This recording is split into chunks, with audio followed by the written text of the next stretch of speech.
ആലപ്പുഴയിലെ ഹൈബ്രിഡ് കഞ്ചാവ് കേസിൽ സിനിമാ താരങ്ങളിലേക്കും അന്വേഷണം വ്യാപിപ്പിക്കുന്നു. നടന്മാരായ ശ്രീനാഥ് ഭാസിക്കും ഷൈൻ ടോം ചാക്കോയ്ക്കും നോട്ടീസ് നൽകും. പ്രതി തസ്ലീമ സുൽത്താനയുടെ സിനിമാ മേഖലയിലെ ബന്ധങ്ങൾ അന്വേഷിക്കാൻ മൊബൈൽ ഫോൺ പരിശോധിക്കും. ലഹരി ഇടപാടുകൾ നടക്കുന്നത് വാട്സാപ്പും ഇൻസ്റ്റാഗ്രാമും വഴിയെന്ന് കണ്ടെത്തിയിട്ടുണ്ട്. വിവരങ്ങളുമായി ദേവൻ MP ആണ് നമുക്കൊപ്പം ആലപ്പുഴയിൽ നിന്ന് ചേരുന്നത്. ദേവൻ, വെരി ഗുഡ് മോർണിംഗ്. ഇന്നലെ തന്നെ ഈ വ്യക്തികളുടെ 2 സിനിമാ താരങ്ങളുടെ പേര് അവർ മുൻപും പരാമർശിക്കപ്പെട്ടിട്ടുള്ളതാണ് ഈ വിവിധ ലഹരി കേസുകളിൽ.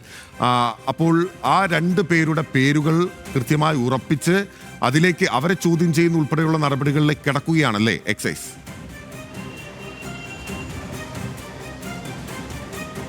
Good morning Binil.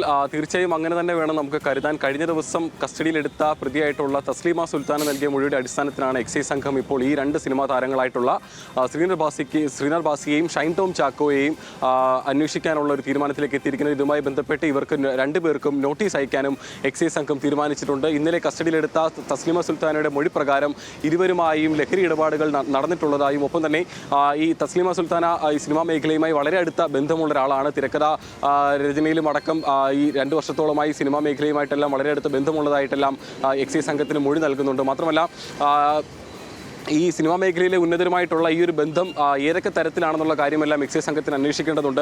കൂടുതൽ ഈ സാമ്പത്തിക ഇടപാടുകളും ഇവർ തമ്മിൽ നടന്നിട്ടുള്ളതായും എക്സൈസ് സംഘത്തിന് ചെറിയ സൂചന ലഭിച്ചിട്ടുണ്ട്. അതിൻ്റെ കൂടി അടിസ്ഥാനത്തിലായിരിക്കാം ഇനി ഒരു അന്വേഷണമൊക്കെ പുരോഗമിക്കുക. ഏതായാലും ഈ ഘട്ടത്തിൽ ഈ 2 നടന്മാർക്കും ഇപ്പോൾ എക്സൈസ് സംഘം നോട്ടീസ് അയക്കാനുള്ള തീരുമാനത്തിലാണ് എത്തിയിരിക്കുന്നത്. മാത്രമല്ല മറ്റ് സിനിമാ മേഖലയിലുള്ള മറ്റ് വ്യക്തികളുമായും ഇവർക്ക് അടുത്ത ബന്ധമുണ്ടെന്നുള്ള കാര്യം ഇവരുടെ ഫോൺ പരിശോധിച്ചപ്പോൾ എക്സൈസ് സംഘത്തിന് മനസ്സിലായിട്ടുണ്ട്. എന്നാൽ പല വാട്സാപ്പ് ചാറ്റുകളും നീക്കം ചെയ്യുന്ന നിലയിലാണ് ഇപ്പോൾ ലഭ്യമായിട്ടുള്ളത്. അതുകൊണ്ട് തന്നെ ഈ കസ്റ്റഡിയിലുള്ള ഫോൺ ഫോറൻസിക് പരിശോധനയ്ക്കായി അയക്കേണ്ടതുകൊണ്ട് ഫോറൻസിക് പരിശോധന ഫലം പുറത്തു വരുന്നതിനനുസരിച്ചിട്ടായിരിക്കും ഇവർ ഈ മറ്റ് സിനിമാ മേഖലയിലുള്ള മറ്റ് ആളുകളുമായിട്ടുള്ള ഇവരുടെ ബന്ധം, അത് ലഹരി ഇടപാടുകളാണോ അല്ലെങ്കിൽ മറ്റേതെങ്കിലും തരത്തിലുള്ള സാമ്പത്തിക ഇടപാടുകളാണോ എന്ന തരത്തിലുള്ള കാര്യങ്ങളെല്ലാം തന്നെ വ്യക്തമാവേണ്ട ഒരു സാഹചര്യം കൂടിയുണ്ട്. മാത്രമല്ല ഈ കഴിഞ്ഞ ദിവസം ഈ ലഹരി കടത്തിനായി കൊണ്ടുവന്ന കാറ് അന്വേഷിച്ചും എക്സൈസ് സംഘം ഒരു അന്വേഷണം നടത്തിയിട്ടുള്ള രീതി എറണാകുളത്ത് നിന്നും വാടകയ്ക്ക് എടുത്തൊരു കാറ് ആണെന്നുള്ള രീതിയിലും കണ്ടെത്തിയിട്ടുണ്ട്.